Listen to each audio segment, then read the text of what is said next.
All right, let's do it.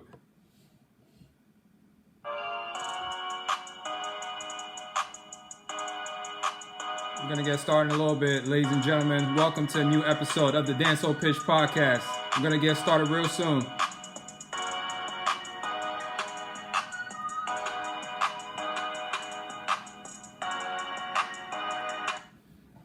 Welcome again, ladies and gentlemen, to a new episode of the Untitled Pitch podcast. I am your host for today, Charles Danso. I want to welcome those tuning in from Spotify, Apple Podcasts, as well as our YouTube viewers. Make sure to subscribe to this episode. Just don't watch it. Like it, subscribe. This is a Untitled Pitch. Make sure you follow us on the platforms as mentioned. Again, I'm your host for today, Charles Danso. Thank you guys for tuning in. So let's get started on today's episode. Something big has been going on this week. If you've been following the news, especially the financial news, you've heard Elon Musk, the notorious rebellious, that's what I call him, the notorious and rebellious billionaire, because he says what he wants and he does what he wants to. Everybody always questions what the hell he's doing until he does it, and then they're like, all right, you can't fuck with him. So basically, what he decided to do now has been something that's been ongoing, and he's been trying to actually buy out Twitter. And he successfully did it. Twitter actually approved him actually purchasing the social media giant, and now he's actually going to be the owner of Twitter. Now, this sent shockwaves throughout the world, particularly people in the financial markets, because they're like, here's a guy that's building the automobile industry to his company Tesla, as well as space exploration. So why would he want to transition into buying a social media news company? Well, we're going to get into that. But first, what I want to start with is giving you guys that's listening and watching this a little bit of a history of Twitter. How did Twitter actually come about? And why is it that Elon Musk now wants to actually purchase it? I'm going to give you guys my thoughts, going to share my thoughts with you guys. I want you guys, as you're listening, to maybe, give some comments where you see fit in terms of maybe what is your perspective as well. What do you think Elon Musk's ultimate goal is by purchasing Twitter? So let's first start by giving a brief history of Twitter. Twitter emerged from the podcasting venture originally audio, which was founded in 2004 by Evan Williams, Biz Stone, and Noah Glass. Williams and Stone previously worked at Google, and Williams has created the popular web authorizing tool Blogger, for those that may be familiar with that tool. That was created by one of the actually founding members of Twitter. Apple announced in 2005 it would add podcasts to its digital media application iTunes. And Audio's leadership felt that the company could not compete with Apple, obviously, and the new direction was needed. Audio's employees at the time were asked about an interesting side projects they had, and there was an engineer at the time that worked for this company named Jack Dorsey. For those that obviously are familiar, he's one of the co-founders of Twitter, that proposed a short message, an SMS, on which one could send and share small blog-like updates with friends. Glass proposed the name Twitter at the time. Dorsey sent the first tweet, just setting up my Twitter, on March 21st of 2006. And the completed version of Twitter was debuted on July of 2006, just a few months after.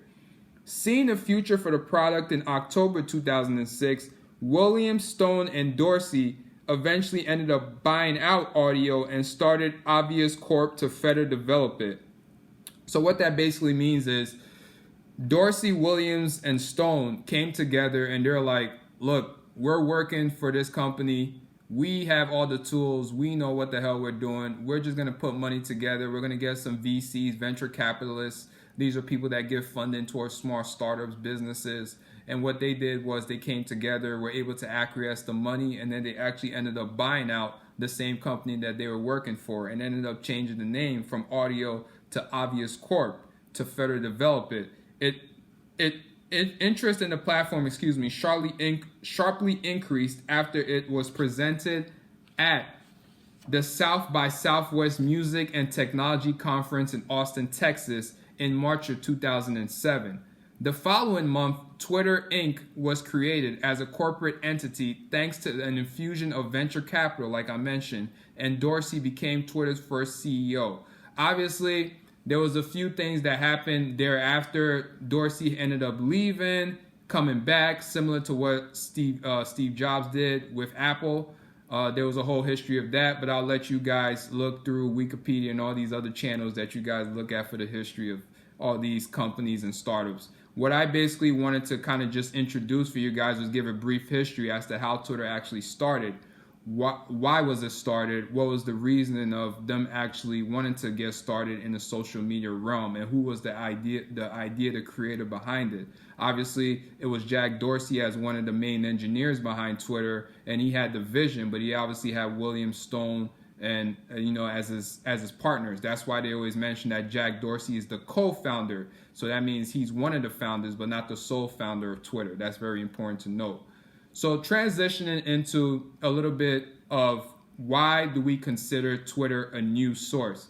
That's going to be very key as to why I believe Elon Musk actually wanted to purchase Twitter in the first place, and why you have individuals like Jeff Bezos with Washington Post and various other tech giants that I think you're going to see in the near future, or technology-based giants. So these are the people that kind of are the richest individuals, such as the Bill Gates of the world, Elon Musk, Jeff Bezos, actually leaning in more on the news, social media news realm, as opposed to maybe the other companies that they have also. So transitioning from novelty to news source. So why was Twitter actually considered a news source? Twitter's social networking roots were obvious in April of 2009. When Ashton Kutcher emerged as the victor in a race with CNN to become the first Twitterer, to collect more than 1 million followers. While celebrity watching remained a significant draw to the service, businesses soon began sending tweets about promotions and events, and political campaigns discovered the value of Twitter as a communication tool. So what does that exactly mean, audience? What that means is, in April of 2009, Ashton Kutcher was actually one of the main celebrities that actually used social media as a marketing tool. So now you look at the individuals such as the Kardashians of the world. You have Cristiano Ronaldo in sports, as well as LeBron, and all these various celebrity individuals that actually promote their businesses and brands through social media. Ashton Kutcher was one of the first individuals through the various companies he's invested in to actually promote his businesses through Twitter and actually gain a following of 1 million people. So when news outlets such as CNN, such as Fox, and various other news outlets saw this, that you can actually, and other small businesses and big corporations saw like, hey, we can actually use Twitter to actually promote our businesses or give live updates of upcoming products, maybe services that we may be doing. This was one of the first individuals they followed the celebrity status of Ashton Kutcher to kind of lean on. So this is why you see, example, in the 2008 campaign, that's why Barack Obama kind of leaned in on that, and his team. They kind of leaned in on the social media presence, and that kind of gained notoriety for who this guy was. Because, yeah, if you were following news outlets, you were familiar with Obama, but his presence wasn't widely known across the nation and in some parts of the world. But with social media gaining traction, his team was creative enough to utilize, example, like his campaigns, updates that he had through Twitter, a social media channel. Now, obviously, some people will coin and think Trump was one of the first people to really like go in all that. But no, it was Obama, actually. And that's not me necessarily being a supporter or not a supporter of Obama, but that's just facts. So if you look at it, again, that's why now you have a lot of political figures utilizing social media. You have Hillary Clinton, you have Biden, Obama, you have other people through the other parties, like I mentioned, Trump, et cetera, that utilize social media to kind of promote their campaigns, give updates as to what they're doing, et cetera. Because of the fact Twitter was one of the main components in starting this. Obviously, you have other people like Facebook and so forth, but Twitter was the main news live update feed that you can kind of update a lot of what you're doing through these political and obviously business updates that you have in promotions, so to speak.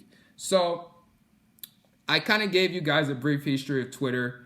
I gave you guys why now Twitter is kind of considered a novelty of a news source in terms of promotions, in terms of giving live updates of your products, services. If you're a business owner, I definitely recommend utilizing Twitter because of the fact, like I mentioned, if you have a product, you have something that is coming out like a service that you want to utilize, I think leaning in on Twitter is very key for you because of the fact, again, Twitter is something that you have a short list of characters, but with those characters, you can kind of just update, give, like I mentioned, just quick updates on certain things that you have coming out. And obviously as a business owner or even some type of brand that you have, if you're an event planner, you're a host, whatever the case is, you want to lean in on Twitter because, again, Twitter is something that you can utilize to just give, anything that you have. If you have something that you have coming out, somebody you're looking to connect with, maybe sometimes you can add them. You can, much like LinkedIn, you can actually comment under their posts. Sometimes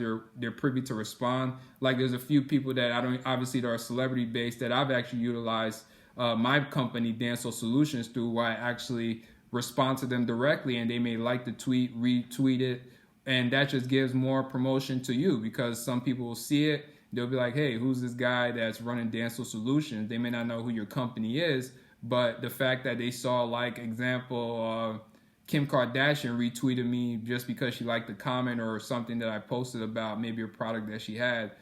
Now there's people that's going to like your post and they'll ultimately want to know more about you because they saw their favorite celebrity actually retweeted or liked a comment that you made. So that's very important to utilize Twitter as a social source. Now let's transition into the main topic. So as mentioned, as you guys may all be well and privy to by now, Elon Musk purchased Twitter and Twitter approved it. So let's give a little quick briefing as to how this happened. The company announced on Monday, that's Twitter, that it accepted the Tesla CEO's $44 million bid to take the company private. How might Musk wield that power though? Here are some proposals Twitter have floated. So basically, what I want to kind of give you guys an idea of, for those that may be watching and or listening, is what ideas maybe that Elon Musk might have now that he's actually going to be at the head of Twitter. Now, this doesn't necessarily mean what I'm saying is necessarily true. He may go a whole different route. So don't take my word as law, so to speak, because again, I don't know Elon Musk. And he seems like a guy that kind of does things off a whim. Like, if he wakes up one day, he's like, hey, I want to take it this route. He can ultimately do that. Obviously, he runs this shit now, or going to run this shit. So end of the day, running that company, he's ultimately going to have the final say, so to speak. Obviously, as he works with, his team and so forth. But again, like I said, I just want to brief everyone that's listening on certain ideas that Elon Musk might have now that he's going to be running or be at the head of Twitter. The first one is loosen up content rules in the name of free speech. Now, this is something Elon Musk has been saying for some time now. He feels like certain posts that certain people may post, obviously Twitter used to at a certain time kind of block the person or restrict the person, most notably Trump.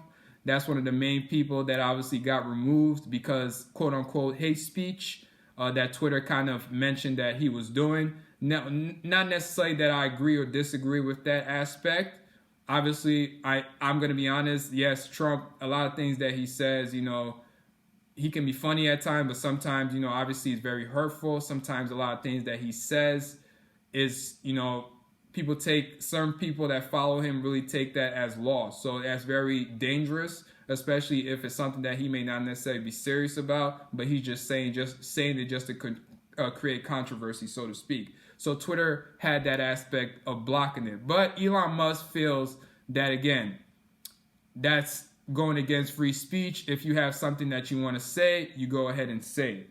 But there's more to it. So the Tesla and SpaceX CEO describes himself, as mentioned, as a free speech abolitionist. So that kind of just means, like, again, he's someone that should be entitled, well, not necessarily entitled, but should have the privilege of being able to express how he feels and other people being on that social media platform, and has criticized what he sees as excess moderation on online platforms. So I don't necessarily need to go into that because, again, I just mentioned that to you guys. So basically, as mentioned, he noted to these beliefs in his statement announcing the purchase by saying that free speech is the bedrock of a functioning democracy And Twitter is the digital town square where matters vital to the future of humanity are debated. So that basically means he looks at Twitter as a place where you can come, express your thoughts freely, and you shouldn't have to be criticized for doing so. Now, the alternative aspect of it is, like I mentioned, we know what happened when Trump was in office and everything that happened at the Capitol. I don't necessarily need to get into that.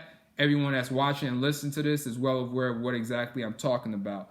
Now, as someone alternatively that may be working with like Elon Musk, like I mentioned, and everything else, you can look at it like, hey, yes, you can have free speech, but you want to look at it in a way where that person isn't necessarily saying something that's going to harm somebody or put harm to people or a place, so to speak. So I believe that is going to be one of the main ideas that Elon Musk is going to try to portray to his team and the board, so to speak, whoever that may be.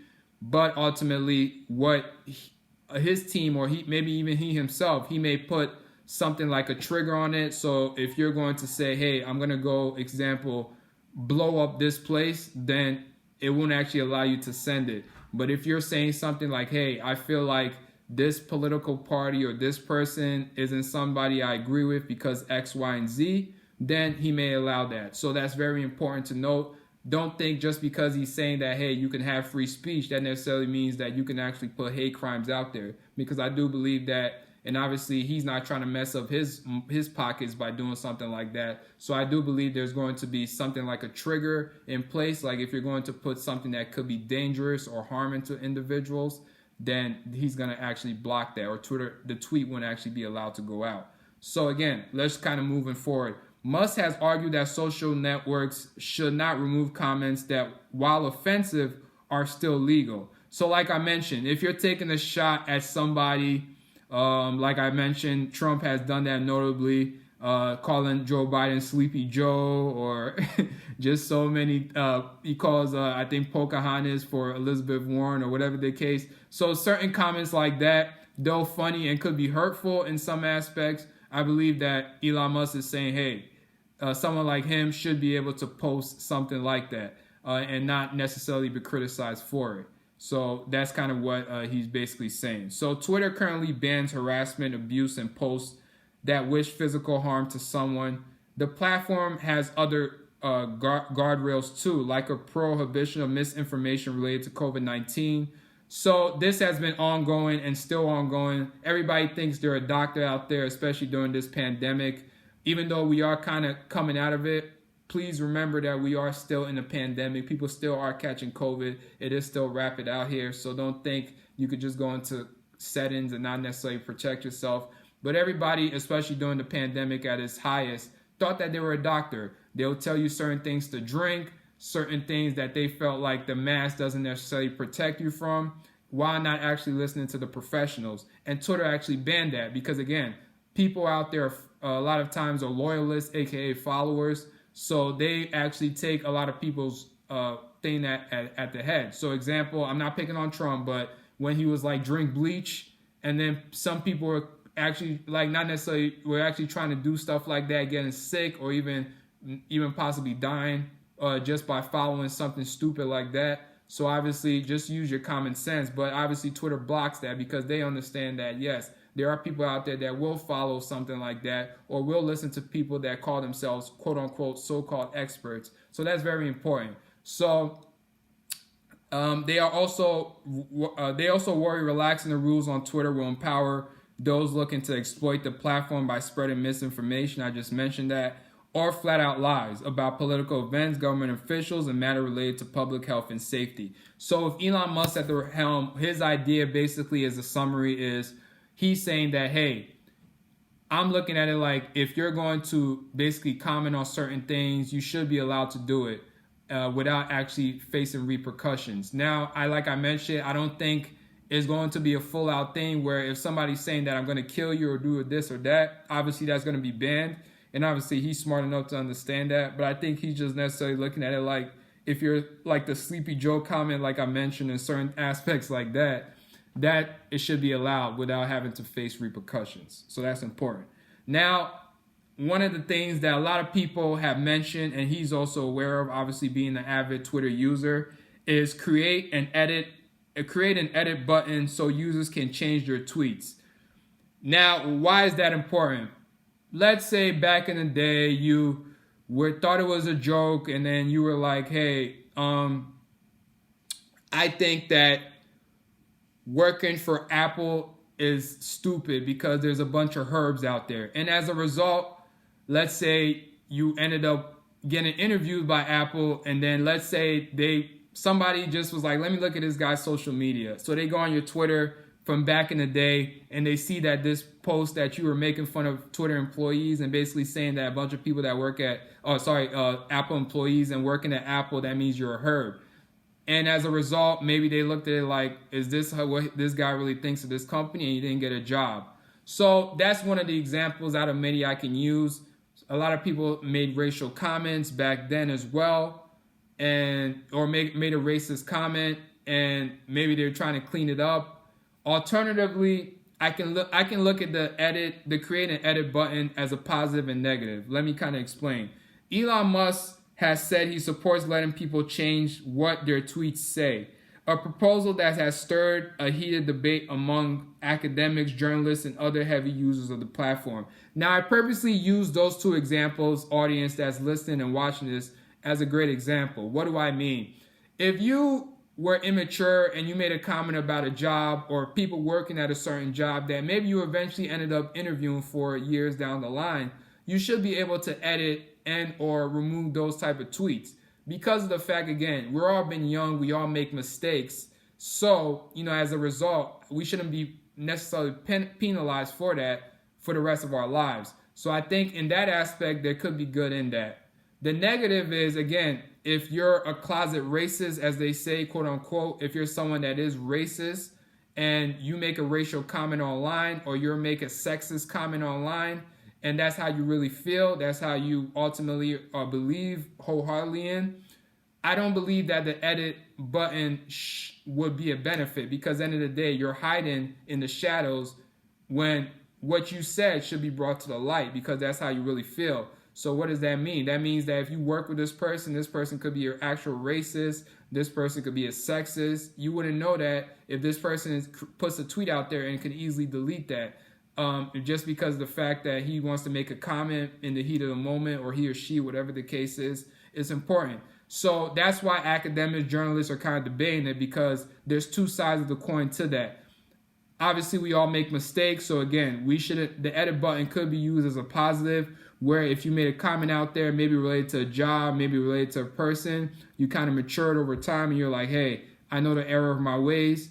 That edit button could be used as a benefit. The negative is for the people out there that make the bad comments, have bad beliefs, and if they're edited and hiding in the shadows, they should be brought to light. So that's kind of the debate right now with the create and edit button, like I mentioned. So that's very important. But Elon Musk did mention in the recent TED Talks that he will create safeguards. I don't know what that looks like. Obviously, like I mentioned, I'm not Elon Musk and his team to really know, but I'm sure the guy hasn't been proven wrong based off of his track record of company building. So I'm sure he'll put something in place that will allow you, if you are going to make a racist, sexist comment, that actually stays on, as opposed to maybe, a comment that you're making a shot at somebody working at a certain place that you kind of grow up and realize like, damn, I shouldn't have made that comment, or something like that. That's important. So let's continue. The next piece that is really key is open Twitter's algorithm to the public. So what does that mean, audience? Musk has said that the software that determines what people see and how widely content spreads on Twitter should be cracked open. He supports placing Twitter's algorithm on GitHub, a site popular with programmers for sharing computer code. So, audience, what exactly does that mean? For instance, if you're on Instagram and you follow certain foods or restaurants out there in the world, and let's say you go on Instagram the next day and you notice that through all your searches, it's just famous restaurants. Let's say you follow IG models or whatever the case that you do, and then that's kind of what now when you go into search or followers are now IG models or influencers, as they say. So that's what he wants to do with Twitter. That just means that kind of your most searched things, that becomes what you ultimately follow, or what the algorithms move towards. Is example, like if you're a follower in foods, if you're a follower in sports figures, if you're a follower in influencers, that's kind of what your search tool or who your followers primarily will lean towards. Why would that be important? Because that kind of allows you to kind of see what exactly you follow the most. What are you interested in? That's what Elon Musk is basically trying to say with these algorithms. He's trying to see that, hey, if this person follows this thing for X amount of time, he or she should have the possibility to see other components in that same realm. So meaning, like I mentioned, if you're a food connoisseur, you travel a lot, you want to see different type of restaurants, you should be able to see that in your search when you open it up the next day or the next hour, as just different restaurants spread out across the world that you can kind of go to visit. That's where he wants to kind of open these algorithms to. While some advocates, though, of more transparency at social media companies say that could be a step towards greater openness, like I mentioned, others say revealing Twitter's dense and complicated algorithm to the public will accomplish very little. Furthermore, allowing anyone to see Twitter's algorithm could give spammers and malicious actors a way to exploit the system. So that just means bots. So like you see on Instagram, a lot of times you have a lot of bots that follow you, a lot of scammers. These people that are like, oh, I can turn $100 to $20,000 for you in an hour or a day, or whatever the case they say.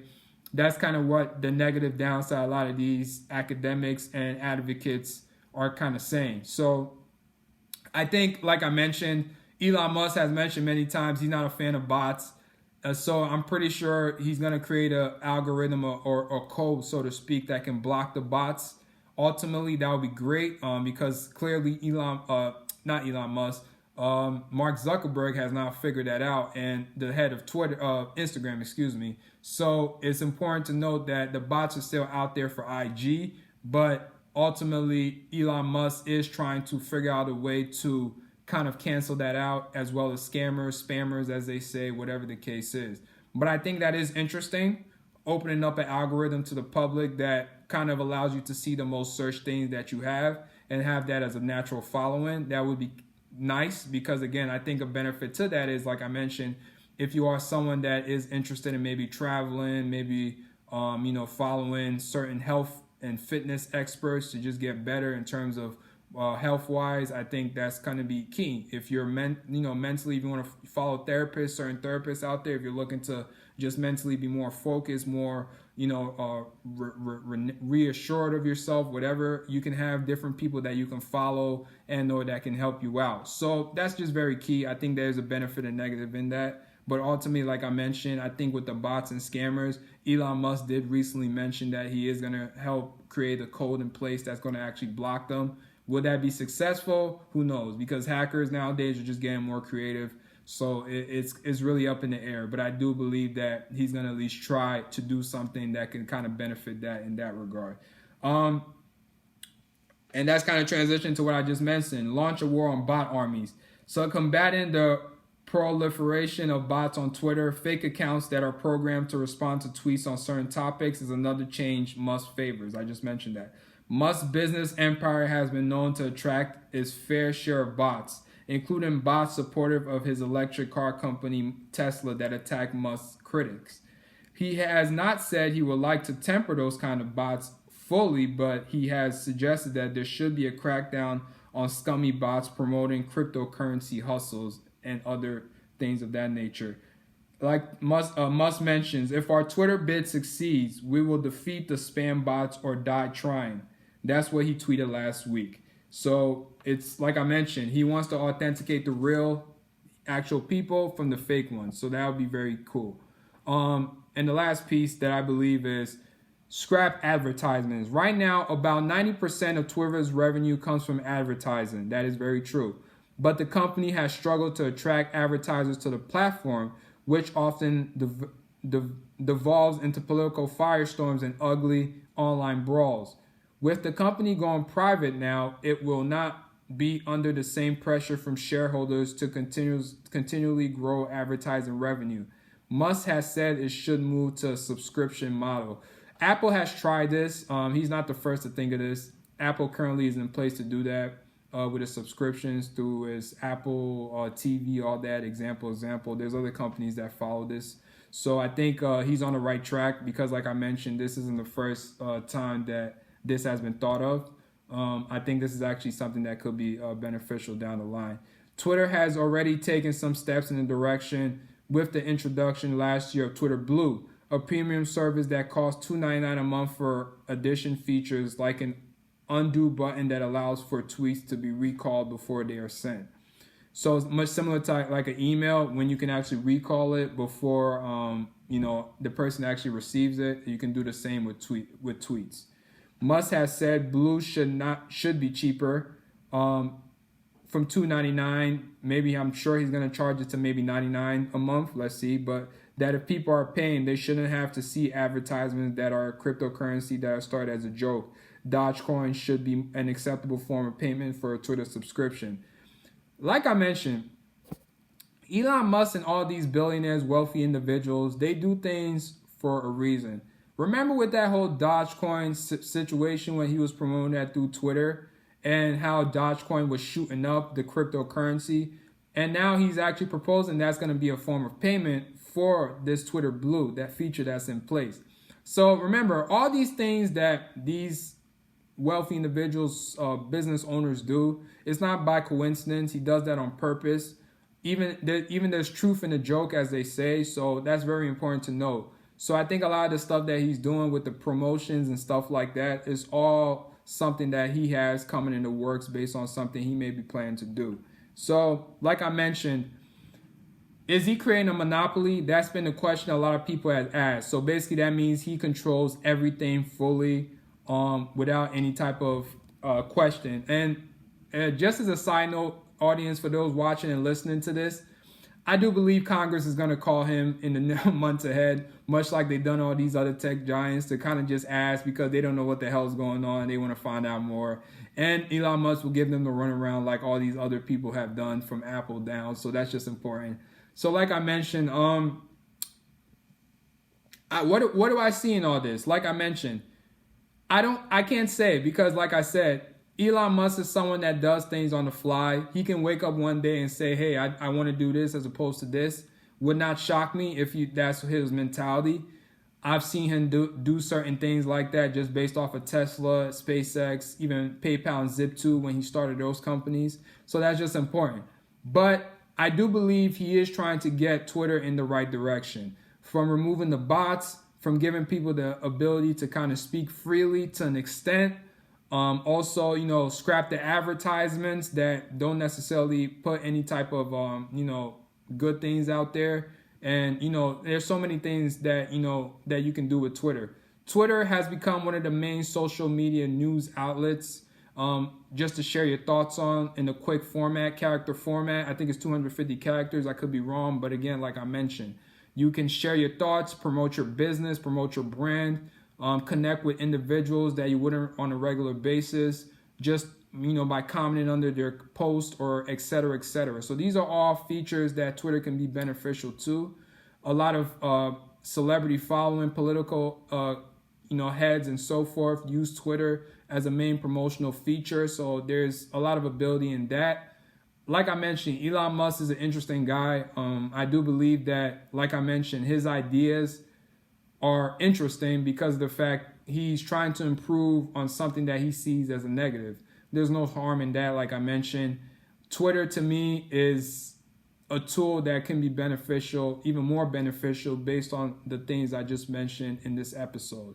So like I mentioned, I do believe that the things I mentioned will be certain things that he will be implementing, and maybe even more. Like I mentioned, maybe having similar to a Clubhouse, where you can have actual open dialogue with a lot of celebrities in a chat room. I think that's something that he may be open to.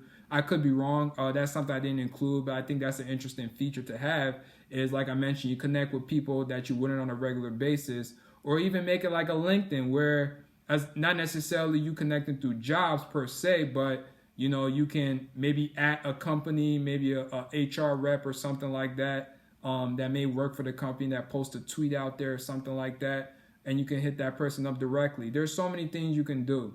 But like I mentioned, Twitter is an interesting social media presence, and I'm excited for the future. I do think that, like I said, and obviously Jack Dorsey and them endorsed them. Obviously there's a money play behind that, but I do believe that he does, like I mentioned, based on Elon Musk's track record, I do believe that the Twitter heads do believe that he can take the company further than where it's at currently right now. Obviously, there was a drop in share price or stock price this week or past week, only because, again, the company is going private, and with the uncertainty of the new CEO, obviously there's always speculation from Wall Street. But that doesn't necessarily mean not to be an investor in the company or look at the company as a positive down the line.